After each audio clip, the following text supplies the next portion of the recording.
That night, two strangers cloaked in dark hues dragged a near weightless sack through the moonlit forest. The one burdened with carrying it was already quite tired, despite the sack's lightness. As a result, when he bent down to place it on the ground, he accidentally dropped it. Though the fall was short, his companion questioned the rightness of their current actions, but the leader of this operation had no doubts. So, despite the second man glancing back, he followed the first out of the forest without further ado. As soon as the sounds of their footsteps faded from the woods, the nondescript sack began to stir slowly and cautiously, and after a moment, a small, lovely girl crawled out, delighted with her own actions. Her name was Alicia Creed, and Eli couldn't believe she had returned to life, back in her 10-year-old body. The little girl pressed herself close to the earth, wondering if everything that was happening to her now was, for some reason, just a dream. The protagonist clearly remembered what exactly had happened in her past life, when the guards seized her to kill her. The girl's head was easily and mercilessly chopped off, something she hadn't anticipated at all. Even now, recalling it, Alicia still trembled inwardly, because this time she didn't want to die. However, now the girl had slightly different problems to solve, so she sighed and accepted reality. Afterward, the young lady stood up and brushed the dirt and dust off the nightgown she had been wearing when captured. Eli couldn't understand why she had been reborn at that particular moment, so she looked around, trembling. Suddenly, the girl recognized the area she was in and realized she had been deliberately abandoned there. Those who wanted Alicia dead, but didn't want to do the deed themselves, were counting on the ferocious, hungry wolves. Eli quickly noticed the sinister predators slowly but surely closing in on her. The girl began to back away slowly, trying not to draw attention to herself, but suddenly stepped on a branch. In the quiet night, the snap was so loud that Alicia whirled around in terror. Having lost eye contact with the girl, the wolves immediately lunged furiously towards her. But the young lady wasn't planning to give up so easily, so she raised a stick above her head and closed her eyes, and when she opened them, the wolves were already lying on the ground. Alicia couldn't believe she had succeeded on her first try, defeating two beasts with a single blow. Suddenly, a man's voice rang out nearby, declaring that it wasn't the girl who had defeated the wolves. The fellow, clearly mocking Eli, stepped on the defeated predators to demonstrate his superiority. However, he commended Eli for not running away in fear, but fighting for her life, which surprised the young lady. The magical flames summoned by the mage finally illuminated his face, and Alicia saw a dark-haired boy before her. The girl was extremely surprised to encounter someone else deep in the forest, as everyone tried to avoid going there. It took the protagonist a few seconds to figure out who exactly was standing before her for some unknown reason. Realizing that she had encountered Duke Giordano, the little girl was terrified, as this fellow was a stern individual. Eli remembered that in her past life, her encounter with the Duke had occurred much later, but now things were unfolding differently. Balm stood nearby calmly, silent for the moment, his gaze scrutinizing the young girl. Finally, recalling that this fellow had once held a significant presence in her life, she approached him. With a curtsy, the Duke Creed's daughter offered her thanks to Giordano for the aid he had rendered. However, still in need of assistance, the young lady offered a sweet smile and inquired if the mage would be willing to save her once more. A flicker of surprise crossed Balm's features. He hadn't expected such boldness from the one he'd rescued. Intrigued, the boy nodded for Eli to continue and listened intently. Beaming, the girl pleaded with Giordano to take her back to the Duke Creed's estate, where she had always lived. The young lord continued to observe her, saying nothing. What thoughts occupied his mind at that moment remained a mystery, but Alicia knew she was too weak to save herself, and she had no other choice. Therefore, despite the unsavory rumors surrounding Duke Giordano, the young lady didn't flee, but pressed on with the conversation. Meanwhile, the nobles were convinced that Balm was a dark mage, which explained his unaging appearance. Most frightening of all, the foundation of dark magic was always said to be the sacrifice of living beings. However, the young protagonist couldn't determine the truth of these rumors, as in her past life, her interactions with Balm had been minimal. Then, the young Duke abruptly questioned what she was doing alone in the middle of the forest at such a late hour, as it was highly unusual. The young lady instantly realized that the Duke had guessed she had been driven from her home, and left to die. But the young protagonist couldn't simply flee and never return. There were people precious to her within the estate walls, people she wanted to save. So, long ago, Alicia had made a decision about her future, difficult though it was. Forcing a smile, though less bright than before, she explained to the young Duke that she wouldn't run again. For the first time in her life, Eli realized that nothing good would come from hiding from everyone once more. Baln listened to her words, his thoughts focused on his reluctance to become entangled in another's family squabbles. With a soft sigh, he bent down towards the small figure, a gesture that surprised Eli.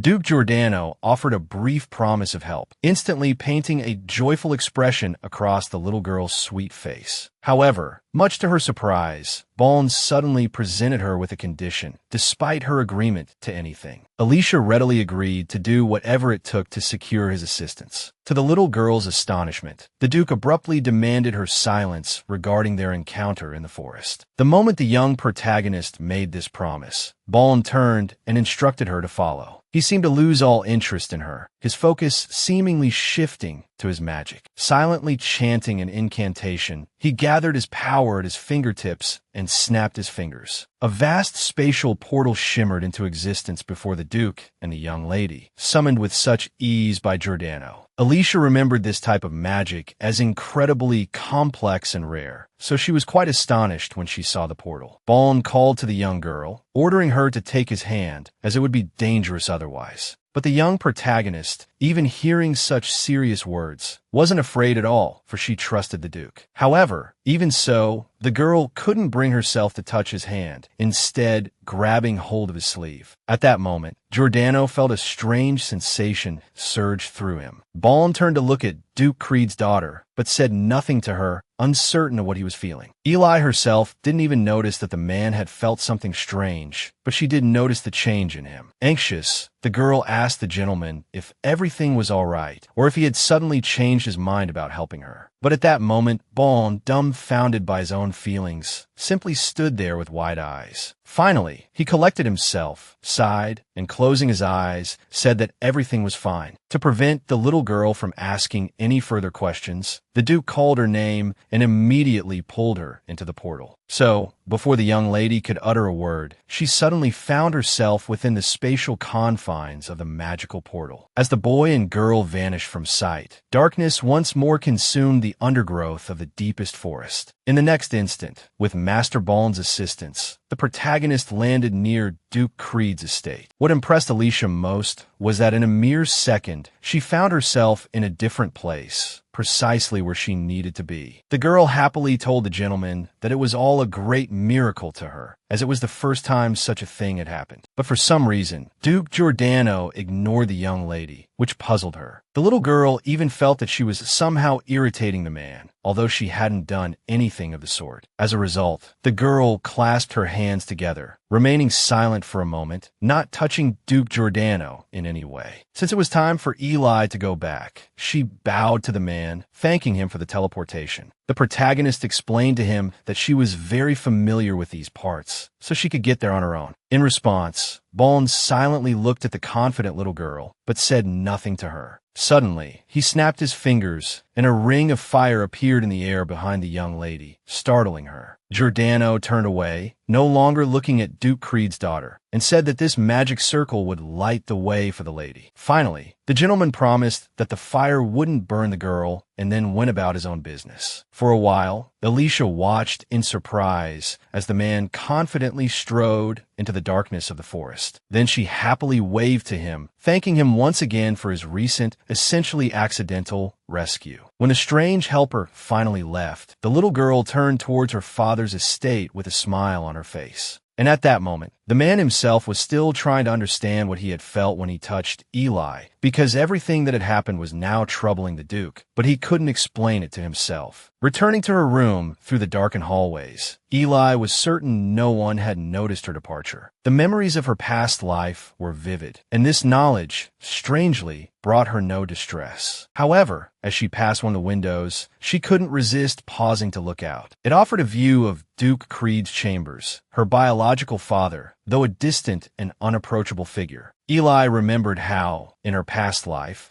she had lived in such poverty that she hadn't even seen her own reflection until adulthood. Children like her, born out of wedlock, were an unwelcome presence in the Duke's household. For some inexplicable reason, she had been the first to manifest magical abilities, a fact that led to her confinement. She rarely saw the sun until the day she was finally brought above ground. But on that very same day, mere minutes later, she was executed on the orders of her cold-hearted father. Someone had questioned Duke Creed about the execution, but he hadn't even considered rescinding the order. Eli couldn't fathom how the man who had raised her with such callous indifference could also be the one to condemn her to death. Creed himself had stood there, calm and composed, as if the person being executed before him wasn't his own daughter. Even now, in this new life, the memory of it all sent shivers down Eli's spine. Lost in thought, she didn't immediately notice the approaching footsteps. It was Cecil, a maid on her nightly rounds. Upon encountering Eli, the maid asked if she could be of assistance. Her voice hushed. When Cecil inquired about what Eli was doing there, she simply turned her head away, a veil of sadness falling over her. She couldn't bring herself to reveal the truth. Cecil, noticing her mistress's distress, grew concerned and pressed her further. Finally, composing herself, Eli replied that she was fine, then, with a forced smile, requested that Cecil summon an older maid named Larry. With nothing to occupy her time, Eli sat on the edge of her bed, waiting. The inactivity gnawed at her, but she had no other choice. She sighed, a heavy weight settling in her chest. Lowering her head, she began to dissect the painful memories of her past. She knew she couldn't keep everything bottled up inside, as she had in her previous life. Back then, relying solely on her own meager strength, she had faced failure time and again, each setback pushing her further down. Now reborn, the memories surfaced in a chaotic, disjointed rush. Yet the ending of all her previous lives had always been the same. Tragically so, she couldn't understand why. The more she had resisted, the more agonizing her death had become. Over and over, Eli pleaded silently to a higher power, questioning if she had asked for too much. All she had ever truly desired was her father's love and attention. In her past life, she had seen him for the first time on her 22nd birthday, a fact he hadn't even been aware of. Duke Creed cared nothing for his daughter's life or death, and so, on that day, he had killed her without a shred of remorse. But Elisha's worry wasn't even this. It was the fact that her closest aides had died alongside her. Even analyzing her past, she couldn't pinpoint a specific moment, a concrete wrong step she had taken. Because she had never inherited the sacred mark, she wasn't permitted to manage the Creed family temple. So for many years, many believed the girl was practically homeless, living in an annex on the Duke's estate. The most tragic part for the young lady was that her mother had died in childbirth, leaving her without a single supporter from that moment on. And it increasingly seemed that her father's coldness towards her was directly linked to his wife's death. So, after a time, Elisha understood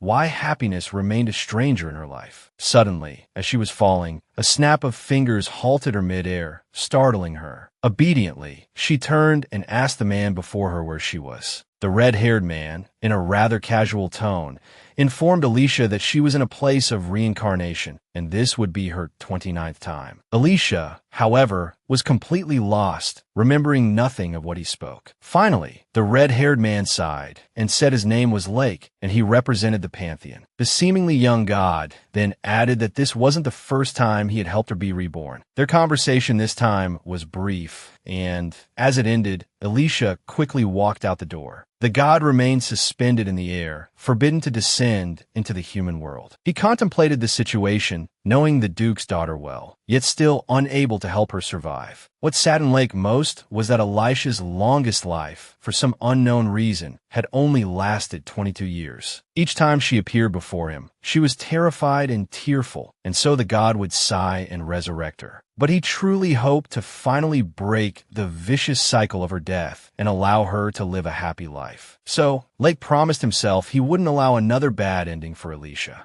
To that end, this time, he hadn't taken all of her memories, so she could take control of her own life. And now, lying in bed, Elisha recalled Lake's parting words, his genuine desire to help her. Now, she too wanted to finally survive. As she slowly closed her eyes, ready for sleep, a thought struck her. This time, everything had to be different. She bolted upright in bed. Alicia thanked the god for leaving her memories. Now, she could formulate a plan for her own salvation. However, for the moment, the limitations of her infant body were severe, so she decided to start there. This time, she refused to feel perpetually caged. Instead, she intended to protect those precious to her, those who had tried to save her in past lives. At that moment, another person in the estate was awake, speaking with one of her maids. The red-haired woman was displeased that her stepdaughter had finally returned safe and sound. The woman's name was Grace Separin, and she became Duke Creed's second wife after the death of his first. At this moment, the Duchess was seething with rage because her aide had failed to dispose of Eli.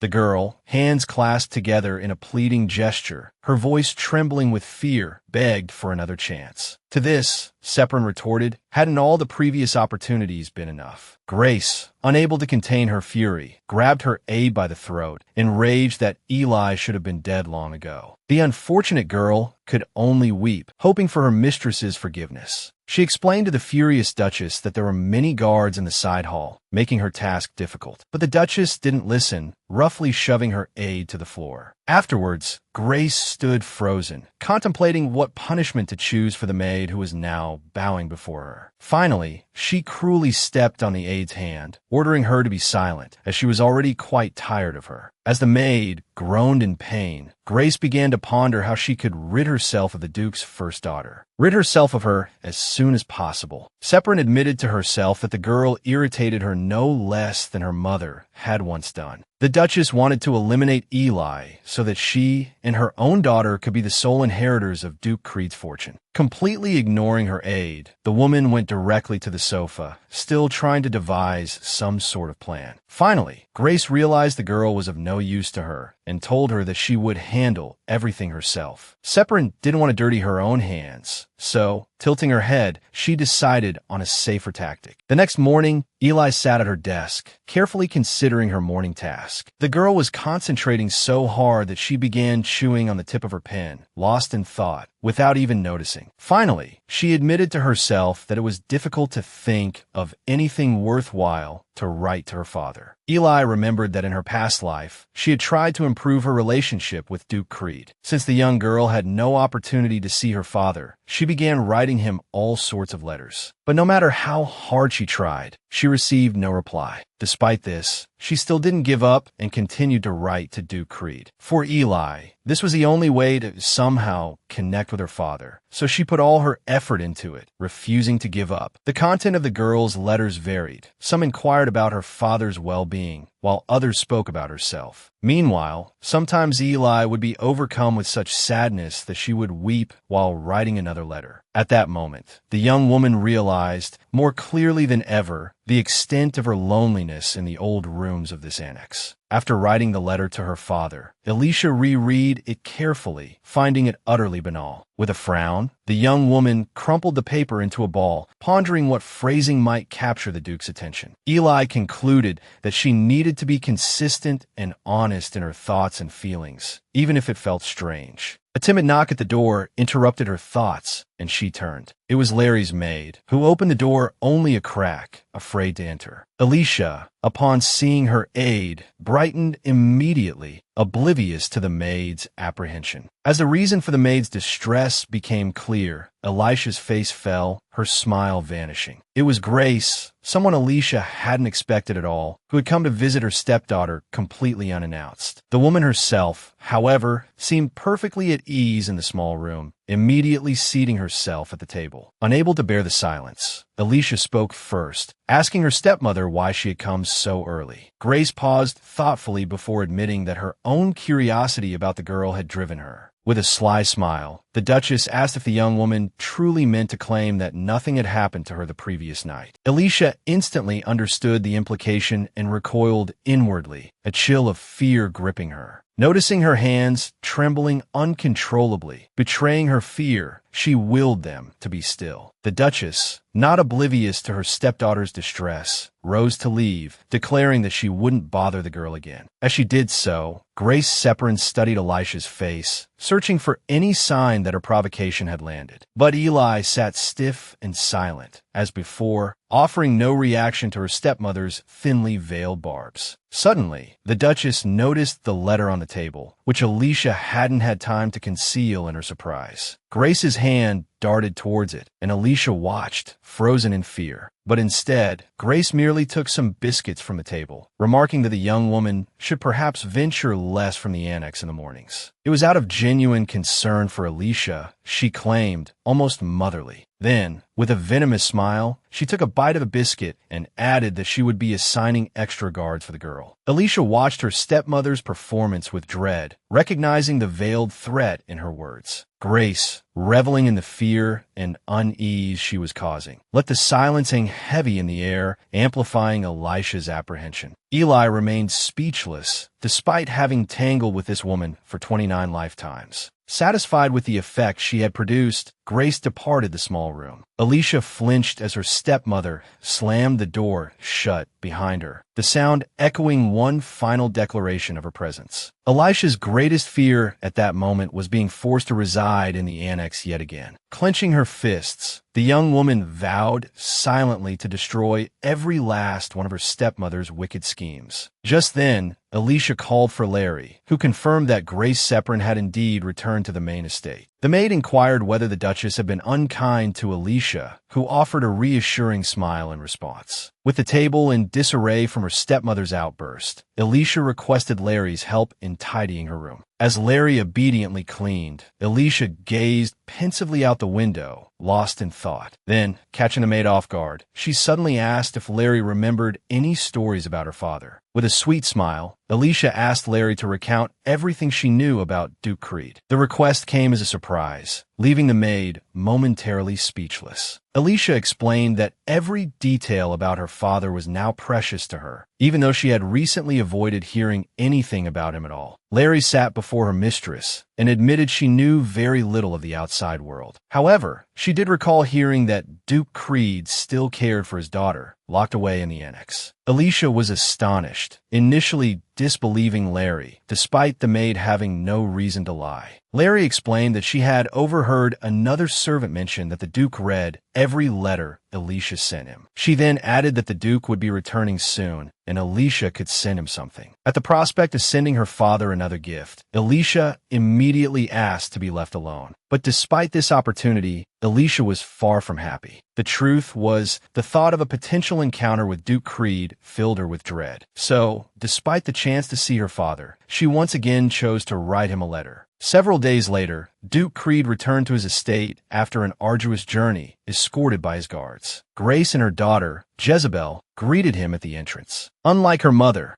Jezebel appeared sullen. The Duke stepped lightly from his carriage, stroking his loyal steeds and thanking them for their swift return. His bright blue eyes, tinged with weariness, then fell upon his waiting family. With a sweet smile, Grace expressed her immense joy at his safe return. She claimed their younger daughter had been worried sick, prompting Jezebel to offer the Duke a fleeting, saccharine glance. Turning to the girl, Grace asked if this was not the truth, but Jezebel remained silent. As if on cue, she curtsied to the Duke, her gaze still vacant. Dick did not miss this. He cast an irritated look at his second wife and daughter before turning to walk away. Grace, unwilling to let this happen, hurried after him. Jezebel was left standing alone, wounded by her mother's fawning over her indifferent father. Grace, meanwhile, continued to smile at her husband, who paid her no mind. Jezebel, the Duke's second daughter, found the display nauseating but didn't interfere with her mother. Turning away, she glanced towards the annex, acknowledging that her own situation wasn't as dire as her elder sister's. As they walked, Grace peppered her husband with questions, oblivious to his growing irritation. He picked up his pace, Grace Separin trailing behind, calling out that she had written to him, pouring out her affections in ink. The words stopped Duke Creed in his tracks. He bristled at the very notion. Fighting back his anger, he snapped at his wife to leave him be. The Duchess fell instantly silent, a flicker of fear in her eyes. The Duke strode purposefully towards his study, encountering his loyal steward, Burns, along the way. Burns bowed respectfully, informing the Duke that he had managed all matters in his absence. Creed silently accepted the proffered documents, his mind already sifting through the tasks that awaited him. The old steward noticed the Duke's rigid posture and unusual silence. He ventured to ask if something was amiss. Creed, in response, inquired about his letters. Burns, at first, was bewildered. The steward racked his brain, loath to question his master further. Then he recalled that Alicia had begun sending her father regular correspondence. But this time, the Duke had received nothing. Burns promised to ascertain whether the young lady had prepared anything. At that moment, Alicia was relaxing in the garden near the annex with Larry, her maid, confined to the grounds as she was. The steward noted the vibrant blossoms that never faded, tended year-round by Elisha's hand. She had a generous heart, he thought,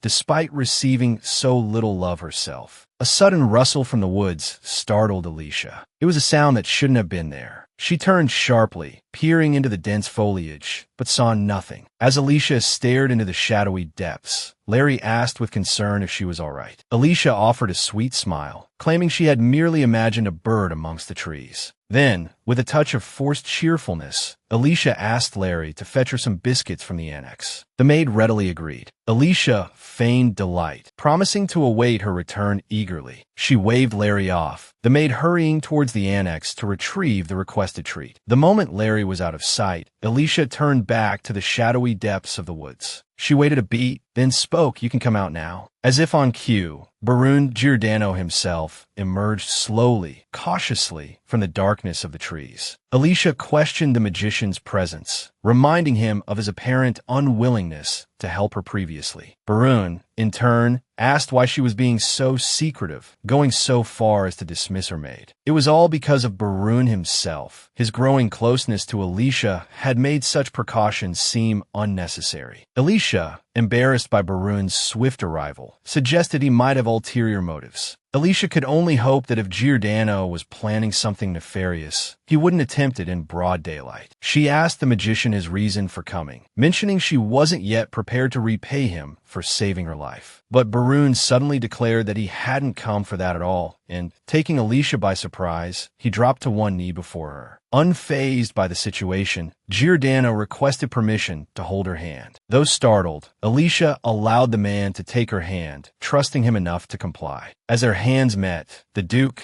Barun in disguise, scrutinized their connection as if searching for something. This time, the magician thought he didn't feel the same strange sensation he'd experienced during their previous contact. When Barun finally released her hand, Alicia remained bewildered, but still hesitant to ask any questions. Instead, Alicia stared at her own hand, trying to decipher what he'd been looking for. Before she could question him, he explained he'd merely come to check on her well-being, and with a snap of his fingers, he vanished. Left alone, Alicia heard only his parting request, not to tell anyone about the Duke's presence there. She stared at the spot where Barun had stood, unconvinced that his visit had been solely out of concern for her. Lost in thought, Alicia was startled by Burns's sudden appearance and greeting. Alicia wasn't eager to converse, unsure if she could trust him. However, politeness compelled her to turn and acknowledge the old man. With a kind smile, the butler remarked that it had been a while since he'd seen her, as he rarely left the main estate. He inquired about her well-being, and Alicia felt a pang of discomfort at the casual, light-hearted tone of the conversation. Alicia remembered Burns's genuine concern and helpfulness in her past life. Now, however, she suspected his actions were merely part of his duties. Still, wanting to believe in his sincerity, Alicia decided to trust him. Looking directly into the old man's eyes, she asked if he'd given any thought to the events unfolding within the estate. The butler, having only intended a brief, pleasant exchange, was taken aback. As Burns remained silent, Alicia turned away, sadly remarking that she wished he would learn to listen. Further surprised by her words, Burns finally focused his attention on Alicia, studying her closely. He'd had little interaction with her and couldn't fathom the reason for her apparent weariness. Moved by her demeanor, the butler dropped to one knee, begging her forgiveness for his lack of attention. He fervently promised to try never to disappoint her again, longing to see her smile. Hearing this, Alicia offered the old man a mirroring smile, assuring him of her complete trust, a trust as deep as that she held for her own father. To solidify this sentiment, she extended her pinky finger towards the steward, a gesture of childish oath-making. Burns, despite the gesture's youthful simplicity, was deeply touched. It meant the world to him. He linked his pinky with hers, renewing his promise to do everything in his power to avoid disappointing her. They spoke for a few moments longer, Alicia reiterating her question about the unsettling events unfolding within the estate. Burns, unable to offer her any concrete answers, eventually took his leave, leaving her alone with her hopes for a mended relationship with her father. Turning, Alicia caught sight of Larry, her maid, peeking out from behind a tree, a delighted expression on her face. Realizing she'd been discovered, Larry approached, admitting that she had been moved by Elisha's conversation with the steward. Alicia gratefully accepted the refreshments, a drink and some biscuits, that Larry offered. The maid then reminded her of Elisha's intention to send a letter and a gift to Duke Creed. Meanwhile, Duke Creed sat with his wife, Grace Separin, at a table, partaking in tea at her invitation. Grace drew his attention to the cup, explaining that she had specially selected the blend for him. With a hopeful smile, Grace expressed her desire for such shared moments to become more frequent. Met with silence from Duke Creed, she turned to him directly, inquiring after his thoughts. Despite Grace's efforts, Duke Creed's face remained a mask of displeasure. He abruptly declared his disgust for everything surrounding her, and without a flicker of regret, dashed the tea onto the floor. Deeply offended by her husband's callous act, Grace lowered her head, her brow furrowing. As the Duke rose to leave, she questioned him, asking why he harbored such hatred for her when she had done nothing to deserve it. His response was a cold declaration of his lack of love for her, attributing their union to the Emperor's decree, a marriage he had opposed from the start. Later, the Duke stood before a portrait of his deceased wife, grief etched upon his features. Mir, a woman of exquisite beauty and kindness, was sorely missed by Duke Creed 2 months after her passing. He would spend hours gazing at her portrait, clinging to the memory of his beloved. The most agonizing part of her death was that she had left him only their daughter before departing to the next world. For Duke Creed, the girl was a constant reminder that his happiest days were over. Just 2 months after his wife's death, the Emperor had summoned him to the palace without explanation.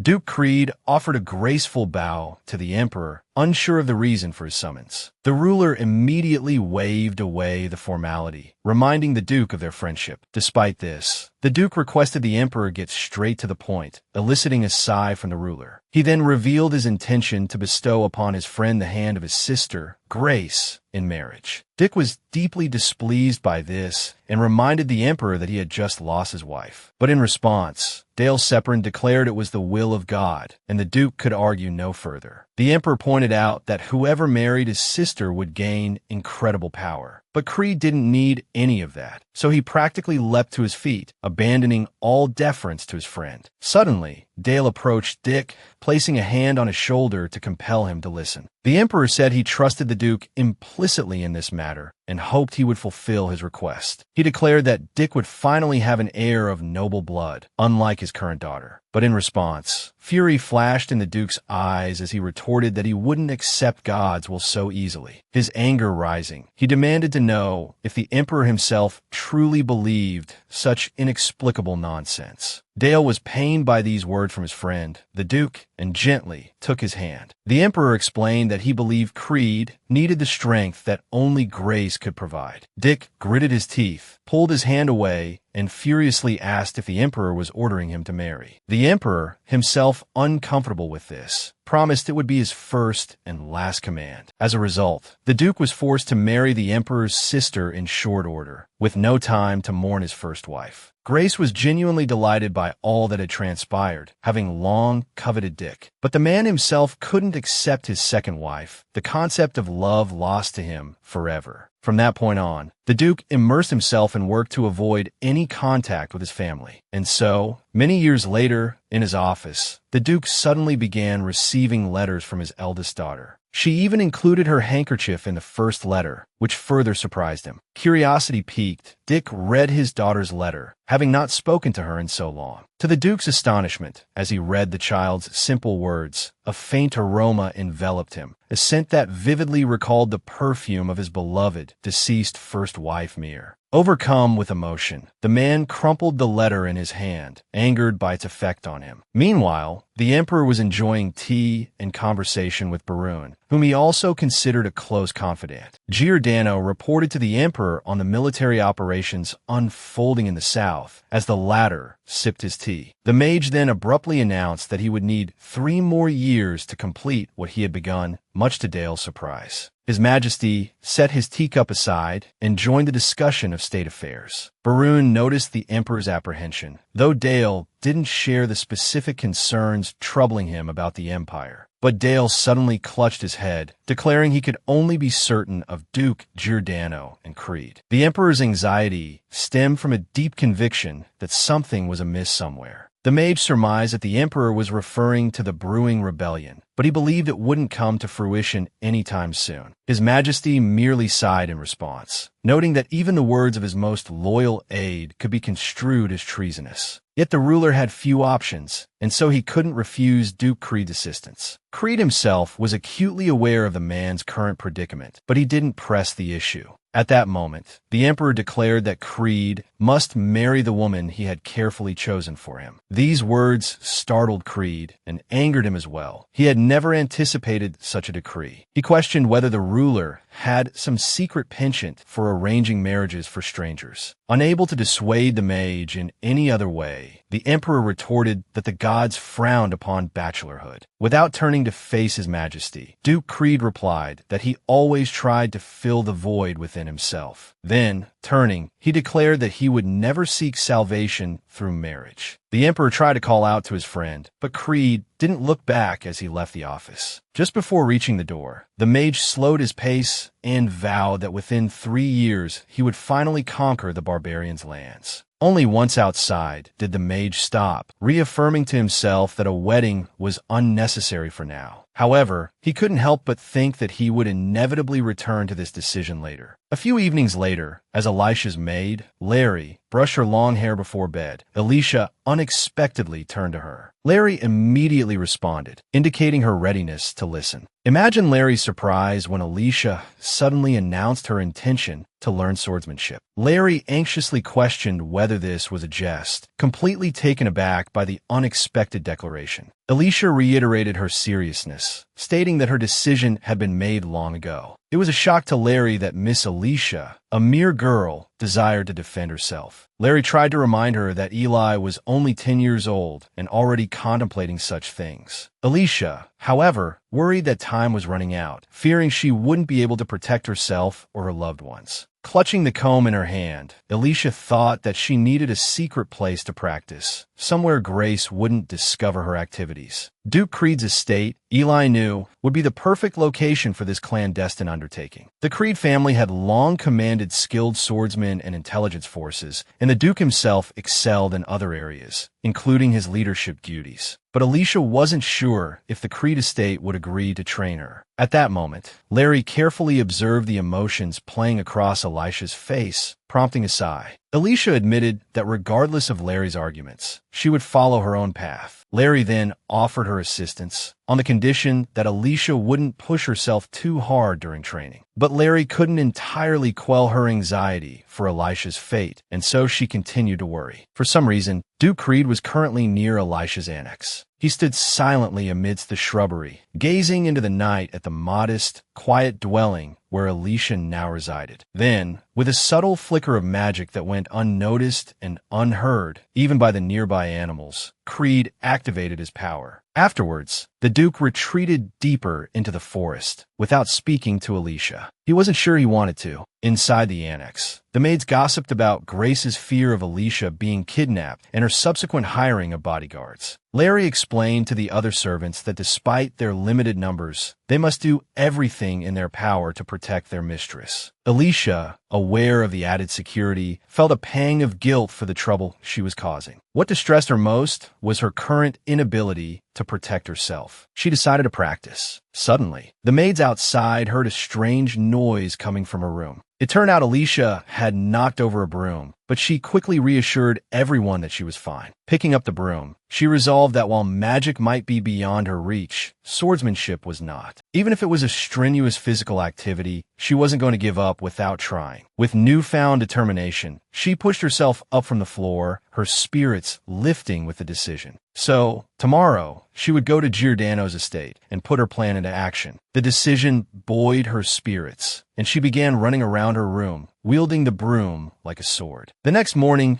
Duke Dick invited Alicia for tea, but she declined, claiming to feel unwell. Burns was aware of the situation and calmly confirmed the story to Creed. Dick couldn't understand what illness his daughter could possibly have if she ended up leaving in a carriage early that morning. Sensing the Duke's growing anger, the butler asked if he might offer his opinion. Duke Creed sat down, and after a moment of contemplation, granted Burns permission to speak, a rare occurrence. The aide then questioned why the Duke was so eager to see his daughter. He pointed out that Creed had kept the handkerchief Alicia had sent him along with a letter. The servant added that the Duke had never before attempted to contact the young lady, but now, for some reason, he had changed his mind. He didn't appreciate it, however, when the butler suggested it was natural for Alicia to avoid her father. Dick's eyes flashed with anger. Did the old man truly mean to imply that he was to blame for what had happened? Noticing the Duke's sudden shift in mood, Burns apologized for his words. He still advised, however, that they slow their approach and give a young lady at least a little more time. After the servant left, the Duke angrily clutched the handkerchief his daughter had given him, admitting his fault. Pressing the handkerchief to his head, Dick thought sadly that he had brought himself to this point, and not even Mir could help him now. Meanwhile, an aide hurried down the halls of the estate, summoned by Grace herself. Grace, the second wife, had been standing there expectantly for quite some time, the wheels turning in her mind about an important task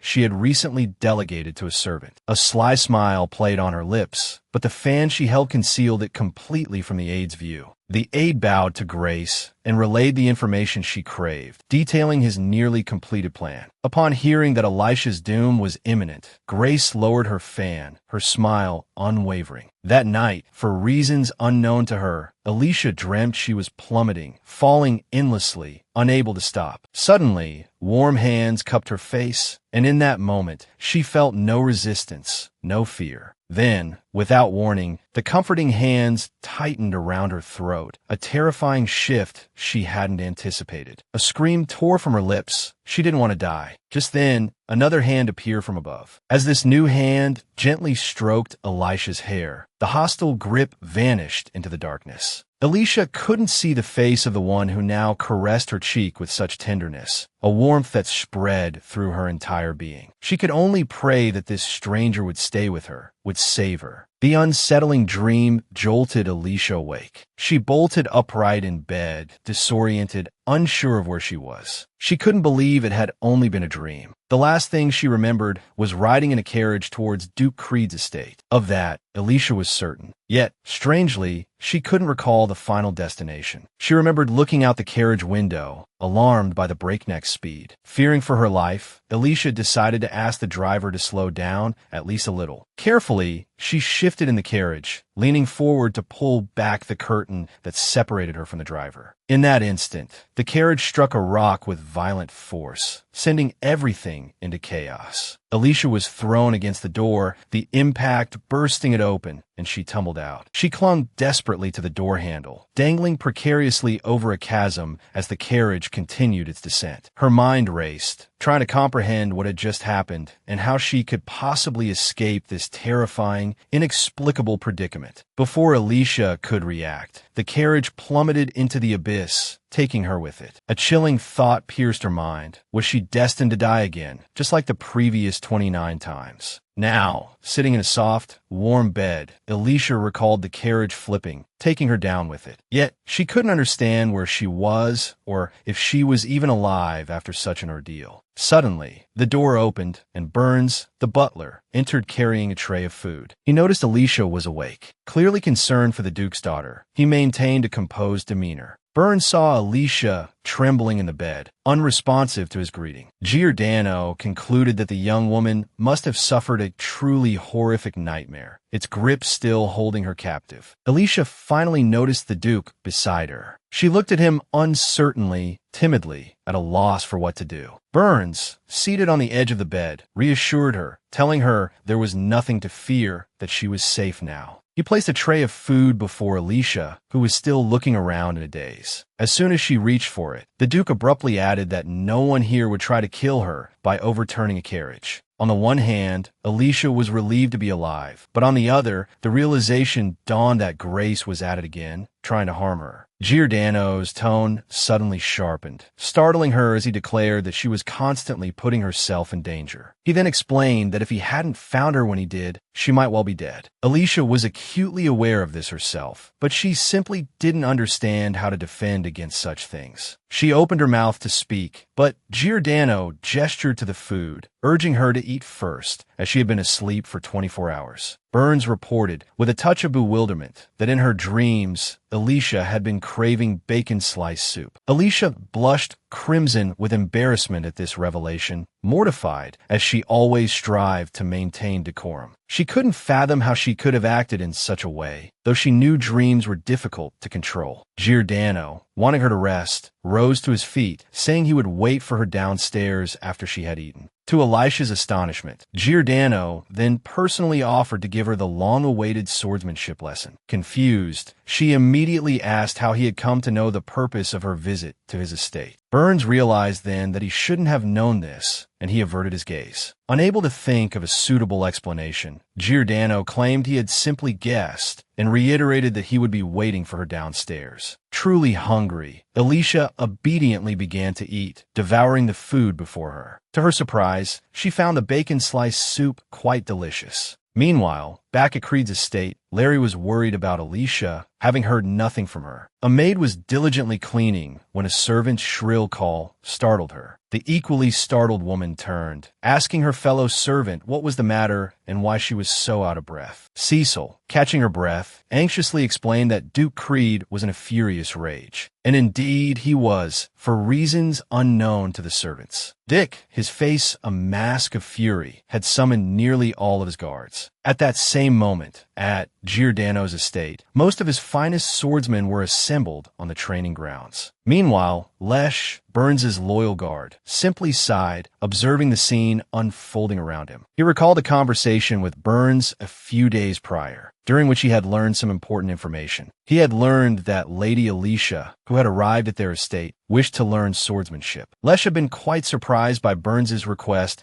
to personally instruct the young woman, though there seemed no apparent reason for it. Furthermore, after reading the knight's letters, the mage learned that they all refused to teach Alicia the craft. To this, the guard replied that the Duke clearly didn't need a guard, so at least he could earn a wage. He then added that he was good with children, as he had many younger siblings. Therefore, despite Lesh personally volunteering to instruct the young and inexperienced lady, he didn't hold any particular expectations for her. However, no matter how difficult it was for her, the girl still tried her best during the training and didn't give up. The guard was surprised by the effort Alicia put into handling it, though it was clear she was struggling immensely. Since Alicia said she had completed the task well enough, the man made her run a few more laps. The young protagonist was terrified by such a task, as she was already too tired to stand on her feet and barely had any strength left. Suddenly, the Duke's daughter immediately remembered that she couldn't back down and started running again. As a result, many swordsmen even began to support the little girl who was so desperately carrying out Lesh's task. However, this didn't make things much easier for Alicia, as the fatigue and muscle aches still hadn't disappeared. While the guard watched the girl, he completely failed to notice how the maid was quietly approaching him. Finally, she abruptly approached the man, and due to the unexpectedness, even startled him. It turned out to be Cecil, who was looking for a mistress, knowing that Alicia must be somewhere on the training grounds. Suddenly, the maid saw Alicia, and upon noticing her condition, immediately became horrified, which surprised the guard. The girl ran towards Alicia with tears in her eyes, while Lesh stood completely bewildered. Alicia was running, so she didn't immediately notice her loyal servant coming towards her. And Cecil suddenly jumped and hugged the little girl, taking pity on her being almost completely drenched in sweat. The maid had heard that Alicia had been injured, but Alicia explained that she had long since recovered at the estate. Alicia anxiously asked if something had happened at home that Cecil had suddenly come to see her. The girl immediately reported that it had happened because it was none other than Duke Creed himself who was looking for Alicia. At first, Alicia didn't even believe that her uncaring father would suddenly need her. And Cecil told Alicia that the Duke had learned of her illness and had even summoned the knights to personally visit his daughter. The protagonist immediately felt that something was wrong here, as she couldn't understand the reason for her father's behavior. However, she didn't want to leave Giordano's estate without talking to Burns, so she warned that she would return soon. Meanwhile, at least at that moment, Alicia wasn't worried at all about her possible future and smiled happily. Cecil watched her mistress with great surprise, as she had never seen such emotions in her before. The maid felt both a little sad and happy at the same time, because Alicia was happy, albeit not with her. Alicia herself was still searching for Duke Giordano, unsure of his current whereabouts. Then, she heard a man's voice behind her, suggesting she was lost and heading in the wrong direction. The magician's appearance delighted Alicia, as she had been looking for him while wandering the gardens. He spoke first, saying he knew she wanted to return home. Alicia confirmed this, explaining her curiosity about what was happening at the estate. Giordano smiled and advised her to return home peacefully, without worry. Suddenly, the magician produced a gleaming object, holding it in his hand. Alicia had never seen anything like it before. He explained it was a magical badge for spatial movement, allowing her to return to his estate. Astonished by such a device, Alicia watched as Burns managed to fasten it around her neck. She offered a sweet smile, thanking the Duke for his generous help. But for some reason, Burns seemed unwilling to leave the Duke's daughter, despite having already done so much. With a snap of his fingers, he summoned magic, just as he had in the forest when rescuing his friend. Giordano created a portal, expressing his trust in Cecil, but stating it would be better if Alicia returned home directly. He turned, promising his assistant would escort Cecil back to the Creed estate. Alicia, touched by Giordano's concern, felt overwhelmed with gratitude. She didn't notice, but as she spoke, Burns's eyes flickered, his gaze fixed intently upon her. Giordano then smiled, asking if Alicia would grant him a favor, since she wished to repay his kindness. Alicia, surprised by the sudden request, agreed to hear him out. The Duke's request involved physical training on the highest staircase. Initially, Alicia didn't anticipate any difficulty in fulfilling such a task. However, the repetitive ascent and descent of the stairs quickly exhausted her. Just 2 days prior, Giordano had knelt before her, requesting a vow to uphold her promise. Alicia couldn't fathom the importance of her compliance, but she readily agreed. Unaware of the specific request, she linked her pinky finger with the magician's, sealing their pact. Then, he revealed his request: 2 hours of daily stair climbing. Burns even permitted breaks when it became too strenuous, but the exercise must be completed. Alicia understood the importance of increasing her stamina. With her fingers intertwined, she had no choice but to obey. Upon returning home, Alicia discovered her father's absence, having been summoned to the palace on urgent business. She immediately began Giordano's exercise, finding it far more challenging than she had imagined. At first, Alicia was disheartened by how quickly she gave up during her training. It troubled her, yet she felt powerless to change it. To her surprise, however, Cecil, her maid, continued to praise her efforts, acknowledging how much she had truly done. Cecil expressed her hope that Alicia wouldn't lose any more weight, as she was already slender. Alicia, however, believed that the training would, in fact, help her build muscle and become stronger. Despite Cecil's support, the maid still wished Alicia would behave more like other noble women. Looking around thoughtfully, Cecil searched for something to lift Alicia's spirits. Suddenly, she remembered the pleasant weather and suggested they have a picnic. Alicia, having never experienced such a thing in any of her past lives, was visibly surprised. While she had strolled through the streets with her maids, carrying food, this felt different. Smiling warmly at Cecil, Alicia agreed to the picnic, especially since the weather was so beautiful. Cecil was then surprised when Alicia offered to help prepare the food, suggesting she bake a nut tart. A while later, with everything ready, Alicia ran happily towards the chosen picnic spot. She noted with delight how perfect the weather truly was. Sitting down on the blankets spread across the grass, Alicia realized that if it weren't for Cecil, she would likely still be confined to the annex. Eager to share her joy, she called out to her maids, impatient to begin their feast. Suddenly, however, another maid rushed over with news for Laurie, who then had to excuse herself. Alicia feigned indifference, urging the maid to attend to the pressing matter. Once the maid had left, Alicia wondered if she had been too demanding. Preparing a picnic and all the food was no easy task for anyone. Left entirely alone, if only temporarily, Alicia pondered how to proceed with her picnic. It was then that she realized she had no idea how to deliver the nut tart she had made for her father. Gazing toward the manor house, Alicia knew she would have to work hard to make things right. She was acutely aware that Grace would continue to try and harm her, which could ruin any plan she made. Thanks to Sapharine's influence, Alicia and her servants had lost almost all their authority in a remarkably short time. The situation had escalated to the point where entry to the main manor house was strictly controlled for everyone except Laurie. Consequently, Alicia was forbidden from going there, no matter how much she desired it. Yet, she still wanted to find a way to personally deliver her tart to Duke Creed. Suddenly, a ray of sunlight pierced through the trees, momentarily stinging Alicia's eyes and breaking her concentration. When her thoughts returned to seeing her father, a flicker of fear ran through her, and she decided to try again later. Lost in thought, Alicia didn't even notice someone approaching from behind. Growing impatient waiting for Cecil, she decided to start eating the prepared food on her own. Suddenly, a stern male voice boomed, demanding to know what was happening. The young girl whirled around in alarm. Alicia froze, her body stiff with shock, unable to comprehend the scene unfolding before her.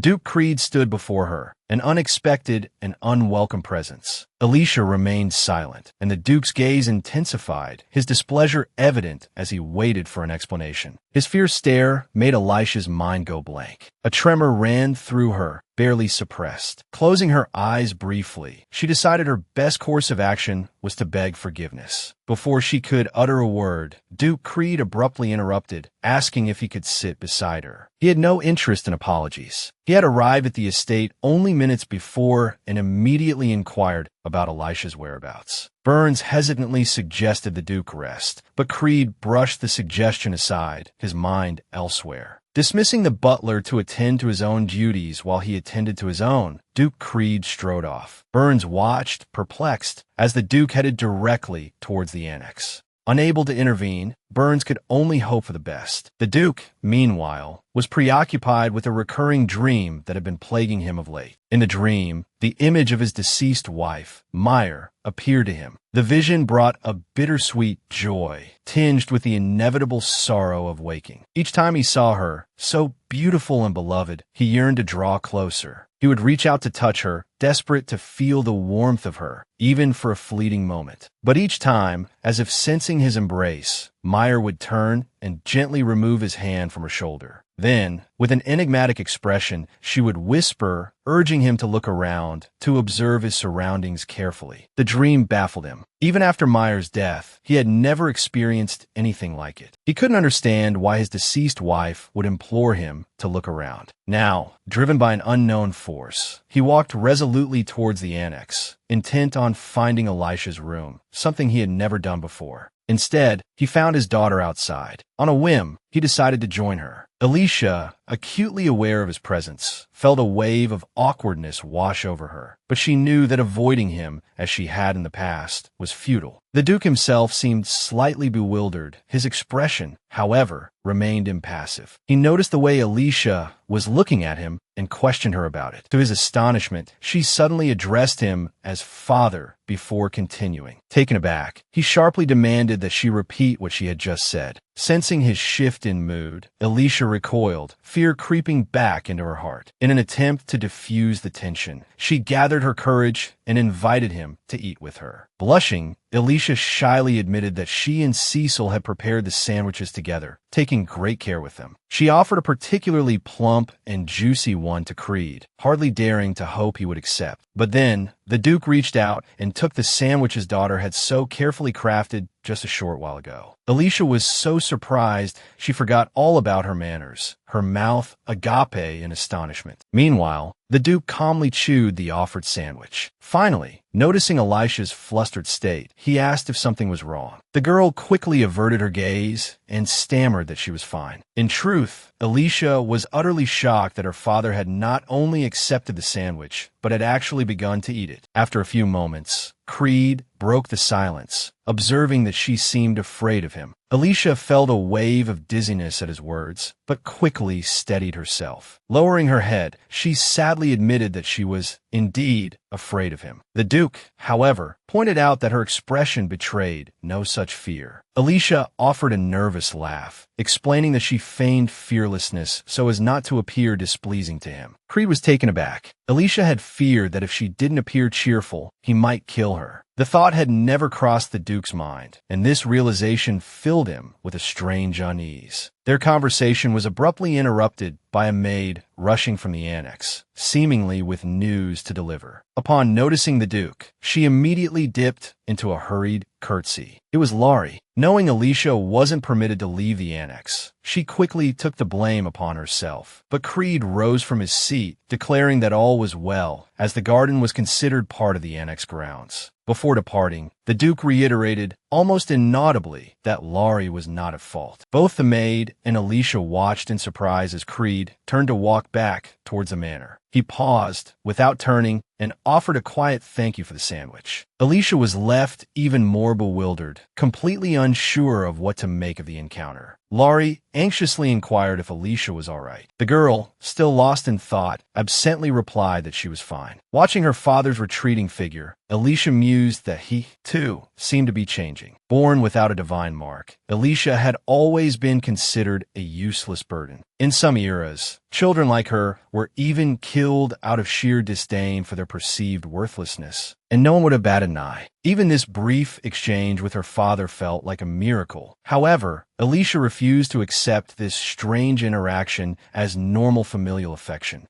Meanwhile, Duke Creed suddenly realized he had lost his appetite entirely, despite having forced himself to eat earlier. He paused in thought, then instructed Burns to arrange for the renovation of the annex as soon as possible. While Burns, the butler, was surprised by the Duke's order to improve Alicia's living conditions, he was nonetheless pleased. Unexpectedly, Duke Creed added that he intended to have lunch with his daughter the following day and that everything should be prepared accordingly. He reached the door just as Grace's shrill voice, laced with furious curses, echoed from somewhere down the hallway. The Duke knew she had no right to behave in such a manner, yet her outburst was undeniably audible. The commotion stemmed from Grace, also known as Sapphirine, demanding a pecan pie be brought to her room. A young maid, tray trembling in her hands, attempted to explain that she had been instructed to deliver the pie to the Duke. This explanation enraged Grace to the point that she raised her hand to strike the maid and snatch the pie. However, her hand froze midair as her eyes landed on a figure that brought her up short. It was Duke Creed himself. Having witnessed his second wife's outburst, he had approached silently from behind. His expression was unreadable, giving no hint of his thoughts on the scene he'd just witnessed. Grace, feigning delight, asked her husband when he had arrived, explaining that she wouldn't have made such a fuss had she known he was present. She reached for him, but he wordlessly sidestepped her touch. Turning to the maid, the Duke instructed her to bring the pecan pie to his study immediately. Grace, instantly incensed, demanded to know if he truly intended to eat it. The maid froze, realizing Grace's insinuation of potential poisoning. The Duke, however, silenced his wife again, stating he would not tolerate such a display in front of the staff. He fixed Grace with a stern look, daring her to contradict him. Realizing her precarious position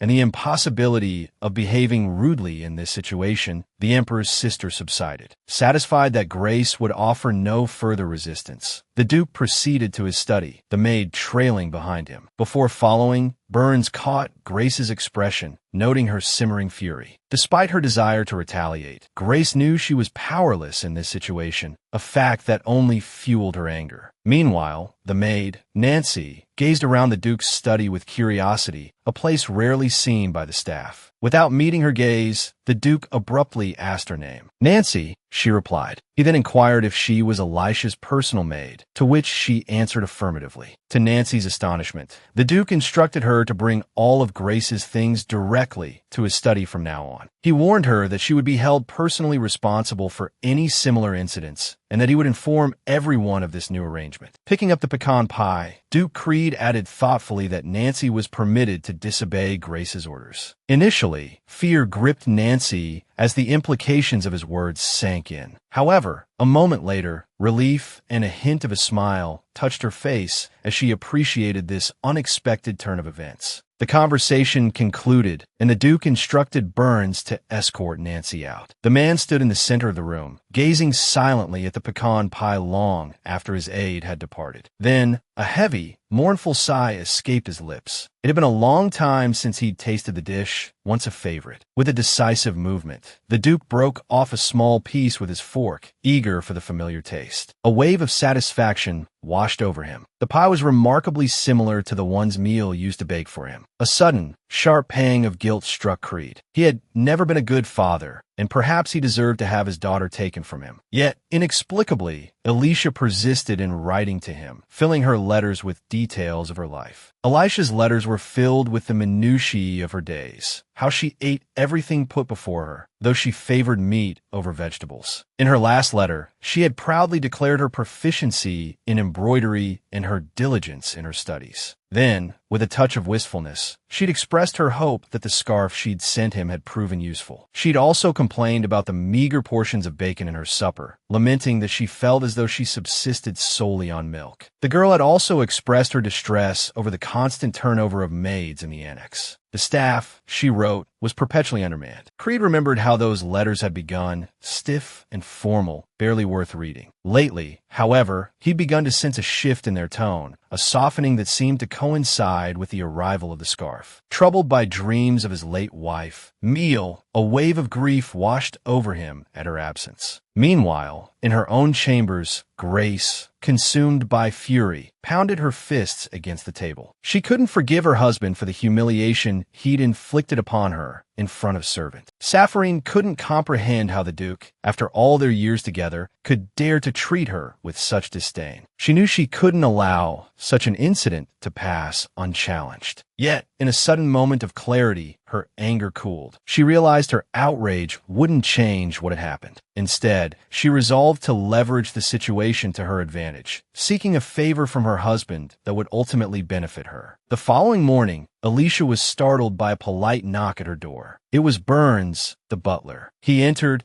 casting a cursory glance around the annex before casually inquiring about her sleep. Elisha was immediately wary. The butler's solicitous behavior was unusual. She cut to the chase, demanding to know the reason for his unexpected visit to the annex so early in the morning. Burns hesitated, clearing his throat before relaying the Duke's invitation for Elisha to dine with him that evening. The girl, having never dared to hope for such an invitation, was initially incredulous. Anxiety immediately flooded her. Lowering her gaze, she confessed she had something to tell the butler first. With a firmness in her voice, Elisha warned him that unless he listened to her, she wouldn't believe a word he said. She remembered all too clearly the butler's past indifference to her plight. He had merely trailed behind the Duke, occasionally casting sorrowful glances in her direction, but never offering any real assistance. Elisha understood that part of this was her fault, as she had never sought help herself. So now, for the first time in her life, the young lady decided to open up to the butler. The old butler, Burns, looked her up and down, asking why the Duke's daughter was dressed so peculiarly. Elisha had anticipated this question, so she remained calm and composed,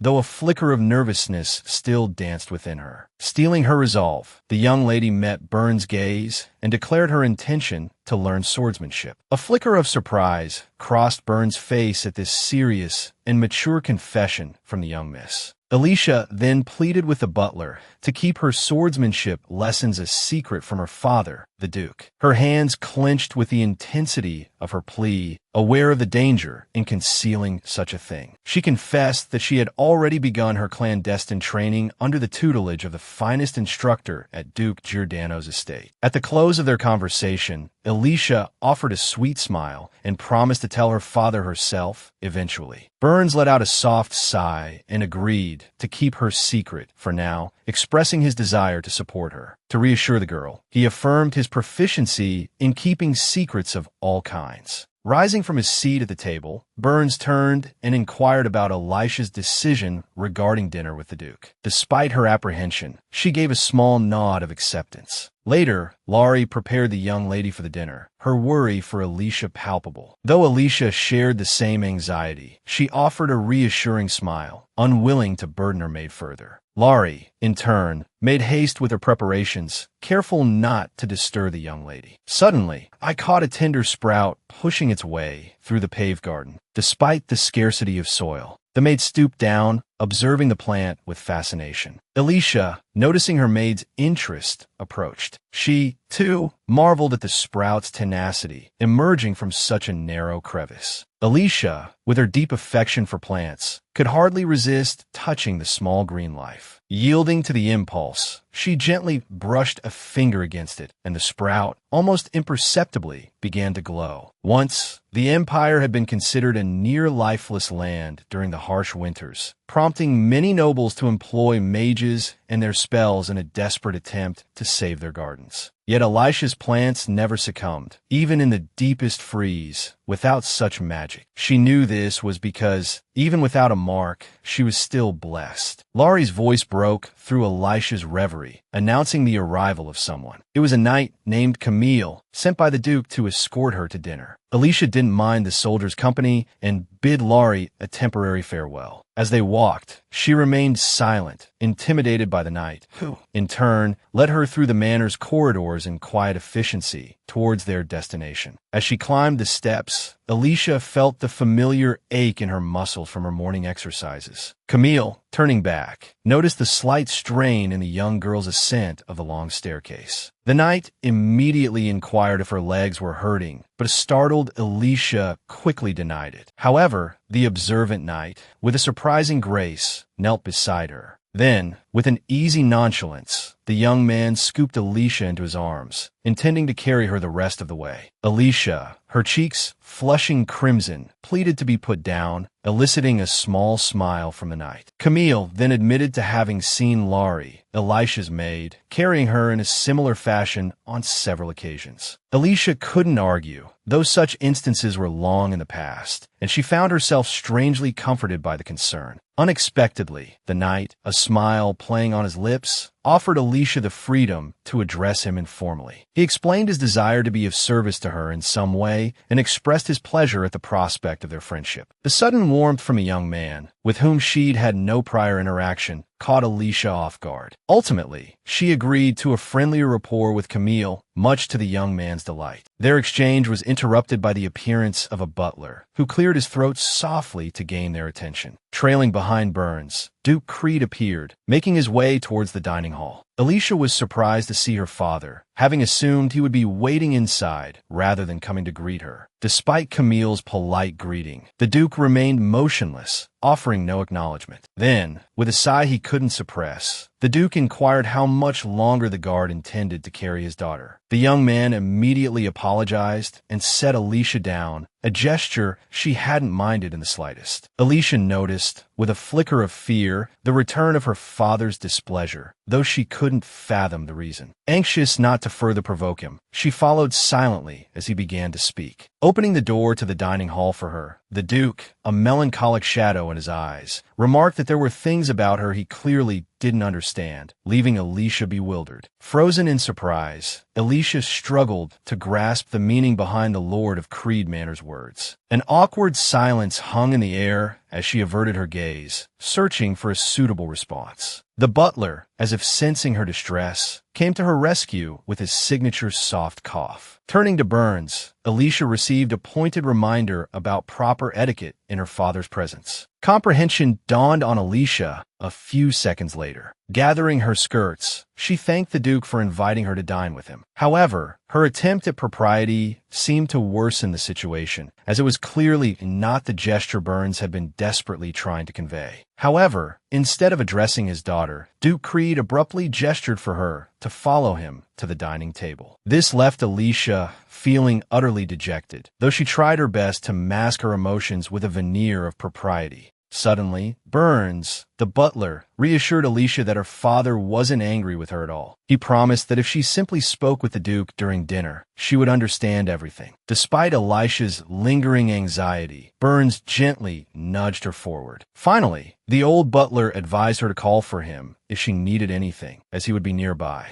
Until the very last moment, Alicia clung to the hope that she wouldn't be left alone with her father, but her wish was not to be granted. Steeling herself, she began to take in the opulent surroundings of the dining hall. Duke Creed then called for Alicia to join him at the table, eager to begin the meal. Not daring to disobey, she quickly moved to the designated seat. Almost immediately, the Duke set the example and began to eat as soon as Alicia was seated. Though the oppressive atmosphere between them had dissipated somewhat, Alicia suddenly encountered a different problem altogether. Duke Creed quickly noticed something was amiss with his daughter and inquired if she was all right. Alicia was embarrassed to admit that the cutlery was simply too large for her. The Duke examined the utensils himself and understood the issue, though he had instructed that the smallest set be brought out. Hearing such consideration from her father felt surreal to Alicia, almost like a dream. She was abruptly reminded of her past life, of how her father had coldly condemned her to death. Duke Creed hadn't even flinched then, even as he watched his own daughter's execution. More often than not, the cause of Alicia's death had been decapitation, ordered by Duke Creed's cold command. She stubbornly couldn't understand why. In all her attempts to connect with him in her past life, this was how they had met their end. She would often emerge from the outbuildings to see him off, but he never once turned back. And before her complete isolation, Laurie and Cecil, her protectors in her past life, had met unfortunate ends. Even in those moments, as Alicia wept in despair over the loss of her aides, the Duke hadn't spared her a single glance. But now, remembering all this, Alicia realized that crying had never been the way to reach him if she wanted to talk at all. One question still lingered in Alicia's mind. Had her father ever considered that she might have been falsely accused? Even now, as Duke Creed simply ate his meal, he appeared as composed and elegant as ever. After finishing his meal, the Duke sat in silence for a moment, then suddenly declared his fondness for nut tarts. Looking at his daughter, he remarked on her talent and even attempted a smile. Alicia, completely taken aback by such words from her usually austere father, felt tears welling up in her eyes. She couldn't comprehend why the Duke was suddenly being so kind. Alicia's sudden tears stung Duke Creed, a man utterly bewildered by her distress. The young woman couldn't seem to compose herself, struggling to articulate why Creed was only now expressing these sentiments. The Duke flinched, the raw agony of her tears a sensation he hadn't encountered in what felt like a lifetime. Alicia, overwhelmed, abandoned all pretense of control, her emotions pouring forth unchecked. It struck Creed then, with a strange pang, that Alicia had never openly resented his behavior. He found himself at a loss, unsure whether to scold her for her outburst or attempt to shake her from it. He took a few hesitant steps towards her, his movements stiff and awkward as he approached the still weeping girl. Alicia, aware of the impropriety of her display, found herself unable to regain her composure. The Duke extended a hand, and Alicia recoiled instantly, shrinking back as if struck. Her reaction cut him deeply, paralyzing him momentarily before a sudden shift occurred within him. His fists clenched, driven by a surge of remorse as he realized the crucial words he had never spoken. He knelt before her, the words "I'm sorry" barely a whisper as they escaped his lips. Realizing the inadequacy of his whispered apology, he repeated it, louder this time. Alicia stared, her tears subsiding slightly as she took in her father's posture, his entire demeanor radiating sorrow. Determined to finally have a coherent conversation with him, Alicia wiped her eyes and took a few steadying breaths. The Duke gave her a moment before softly inquiring if she had calmed down, his voice trembling slightly. Fighting back fresh tears, Alicia managed a small nod. The Duke noticed her futile attempts to wipe the salty streaks from her face with her hands. He produced a handkerchief from a hidden pocket and offered it to her. The sight of it momentarily eclipsed Alicia's grief, leaving her stunned. She vividly recalled giving it to him, baffled as to why he had kept it. The Duke, too, seemed surprised by her reaction, realizing she hadn't expected him to have it. Finally, Alicia admitted that she had assumed he'd thrown it away long ago. She knew she hadn't inherited the family's abilities, rendering her belongings, in her mind, useless. Creed understood her reasoning with a heavy heart. He had spent most of his time since his forced marriage to his second wife, secluded in his study. He'd pored over letters and addressed work-related matters, lost in his own world. Burns, the butler, had approached him once, mentioning Alicia's frail appearance, a comment the Duke had dismissed. He hadn't truly seen the girl before, or perhaps he hadn't allowed himself to see past the fleeting glimpses of her in the distance. Burns realized then that his master wanted nothing to do with the child who hadn't inherited the family gift. So Burns apologized for ever bringing up the subject and quickly changed the topic. Thus, Duke Creed continued to stubbornly ignore anything related to his child. However, recently, he had begun to dream of his first wife, Morel, and this reminded the man of her dreams. Once upon a time, the Duke had hoped for a happy family, but it was not meant to be. Thus, Creed continued to feel immense sadness, all the while hiding all emotions behind a mask of apathy. Suddenly, he noticed his daughter, Alicia, who outwardly seemed just as lonely as he was. The Duke's family had long been known for its exceptionally cruel upbringing methods, all for the sake of creating the perfect lineage. All his relatives doted on capable children and ruthlessly weeded out all the others. Everyone was told to suppress personal feelings and strive with all their might for the good of the family. So even the youngest dared not disobey these ancient laws and adhered to all the requirements. Similar things had happened when the laws of the family tree demanded that everyone be hurt, including one's own children. However, now, after so many years, the Duke had come to a conclusion. Family goals could not be an excuse for evil deeds. So he covered his daughter's hand with his own and told her that he had never thrown away anything she had given him. After that, Duke Creed looked directly into Alicia's eyes and admitted that he had not hated her for a single day of his life. The man deeply reproached himself for his constant coldness and indifference towards the lady who had silently endured everything. He also understood that he would never be able to change Alicia's attitude towards him in a single moment. Duke Creed sadly told the girl that he wouldn't ask for her forgiveness, which surprised the protagonist. After that, the master of the estate took his daughter's hand, as it was the first time he wanted to feel the warmth of her fingertips. Creed, looking directly into the young woman's eyes, promised that from this moment on, he would do everything in his power to change. Although Alicia was happy to hear such words, she asked her father why he had suddenly decided this.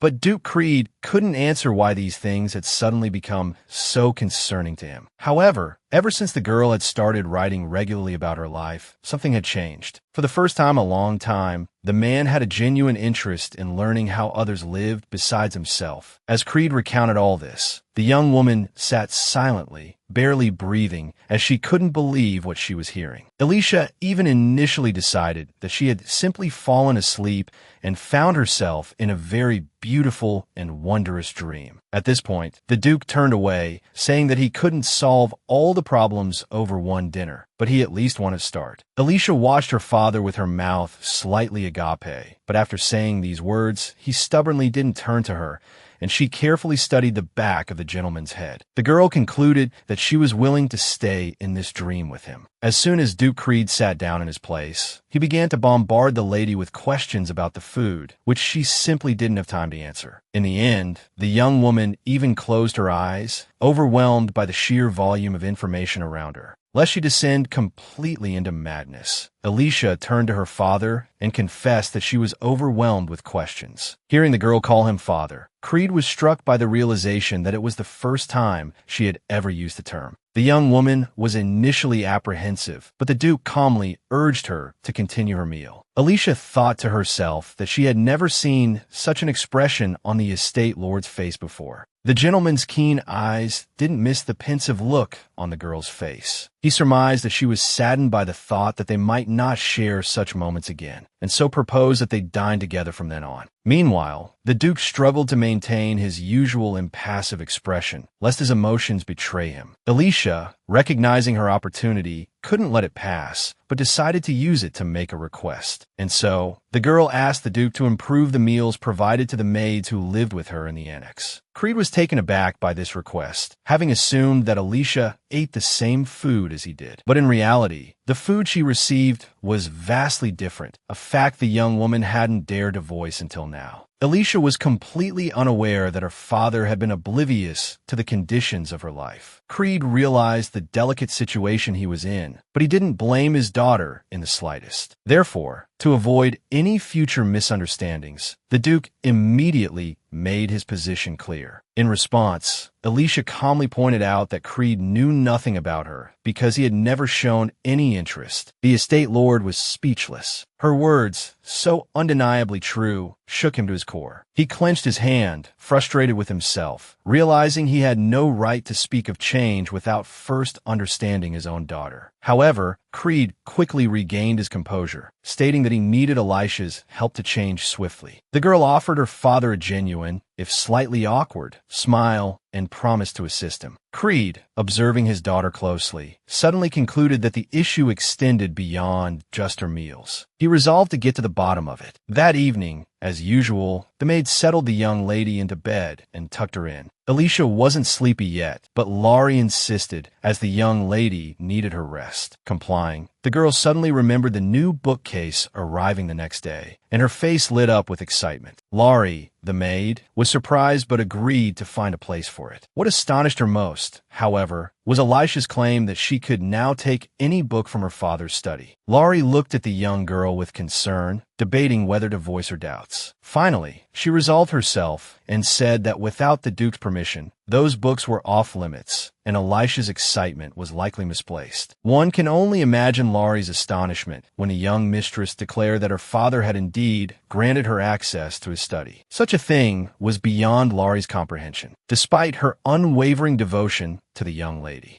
Laurie, the maid, was so lost in thought that Alicia had to remind her it was time for bed. Snapping back to reality, Laurie leaned over and kissed the young mistress on the forehead, wishing her good night. As she left Elisha's room, however, the events of the evening still felt surreal. Alicia noticed her maid's bewildered state, but simply offered a small smile, not at all disapproving. Alicia then turned over in her bed, trying her best to fall asleep as it was indeed getting late. But no matter how she adjusted her breathing, trying to make it even and calm, sleep wouldn't come. Finally, Alicia couldn't bear it any longer. She sat up abruptly in bed, wondering what to do. Her father's changed behavior had filled her thoughts, severely disrupting her sleep, and she didn't know how to process it. Wrapping a blanket around herself, she walked to the window, still trying to understand why Duke Creed was acting so differently. She couldn't come up with any reasonable explanation, and the uncertainty gnawed at her. She remembered how lonely she had felt in her past life, equally unsure of what to do. Until this moment, Elisha's life had been a constant state of fear and confusion, no matter what she did. So she had always chosen to run or hide, trapped within the confines of her own emotions. Now, however, Alicia felt certain that she was changing, and somehow, everything around her seemed to be transforming as well. But all her past experiences offered no clues as to why this was happening. Despite her accumulated wisdom, Alicia remained unsure if she was doing the right thing. The next morning, Alicia once again enjoyed a delicious meal with her father and thanked him sincerely. Creed replied that he was glad she liked it, then led her to the door of his private study. Alicia gasped as she saw the grandeur of the room, a place of obvious pride for the Duke. She ran in excitedly, marveling at the sheer number of books, eager to explore them. Just to be sure, Alicia asked Creed if she could really take any book she wanted, as she loved to read. The Duke smiled faintly and said yes, reminding her that he had promised her as much. Then, Noticing that the Duke seemed to have frozen in place, Alicia asked him what was wrong. Creed leaned down towards her and admitted he wanted to give her something quite precious. Alicia looked at her father curiously, unable to imagine what he had planned. He then presented her with the key to his study, cautioning her to keep it safe due to its rarity. Creed wisely suggested that if she wore the key around her neck, she would never lose it, and Alicia agreed. As soon as he placed it in her hand, she exclaimed over its beauty, promising to take good care of it. Alicia assured him that if she kept it hidden beneath her clothes, she would never lose it and everything would be fine. Creed, who had been watching her intently, suddenly shifted his expression, his face clouding over. The corner of a badge, a recent gift from Duke Barnhart, peeked out unexpectedly from beneath Alicia's clothing. Creed's gaze snagged on the ornament, instantly recognizing it as a peculiar magical insignia. Alicia, startled that her father had noticed, froze, unsure how to respond. It was then that Creed, his voice laced with a sudden, sharp edge, demanded to know where she had obtained a badge bearing the potent magic of Duke Giordano. To preempt any attempt at deception, Creed warned that he could uncover the truth himself by examining the badge. He implored his daughter not to lie, but to explain the situation honestly. A tremor of fear ran through Alicia. She hadn't anticipated her father's immediate recognition of the badge. If he confiscated it, her fencing lesson would be impossible. Realizing she had to say something, Alicia stammered an apology for her secrecy. Creed, abruptly aware of his habitual harshness, softened. He composed himself, kneeling before Alicia and assuring her that his anger wasn't directed at her. Alicia was surprised to hear that his concern stemmed from the potential danger the badge might pose. Unwilling to reveal the full truth just yet, Alicia asked if she could explain later. Creed responded that, with her permission, he still needed to ensure the item was safe. Though reluctant, Alicia understood that refusal would only fuel her father's anxiety. She decided to trust him after he promised not to investigate further on his own. Looking at her father's face, Alicia knew she would have to tell him everything eventually if she wanted to preserve their newfound closeness. Meanwhile, Creed examined the badge, recognizing the distinct signature of powerful spatial magic. He was certain it was crafted by Duke Barnhart, though its purpose remained a mystery. Creed, a wielder of light magic, could easily distinguish it from Giordano's dark magic. The two dukes, due to Giordano's notoriously difficult temperament, had little interaction. Despite this, a thread of worry lingered in Creed's mind, even as he resolved to trust Alicia. Satisfied the badge posed no immediate threat to Alicia, Creed returned it. He found it curious that she had chosen Barnhart as her ally in the outside world, but he refrained from interfering. Gazing at his daughter's face, he noticed a sheen of unshed tears in her eyes. Concerned, he asked if she feared his anger. He promised not to press her about the badge, but he longed for an answer to one last question. With a heavy, sorrowful sigh, Alicia admitted that she simply wasn't certain of anything yet. Her words made the manor's lord realize that time was too short. The girl couldn't yet bring herself to fully trust him. However, with a small smile, she quickly added that she didn't want to hide anything from her father. Creed was overjoyed to hear such words, as he himself desired such a relationship with his daughter. Suddenly, Alicia confessed that she had begun to learn swordsmanship, a revelation that greatly surprised the Duke. The young mistress almost immediately added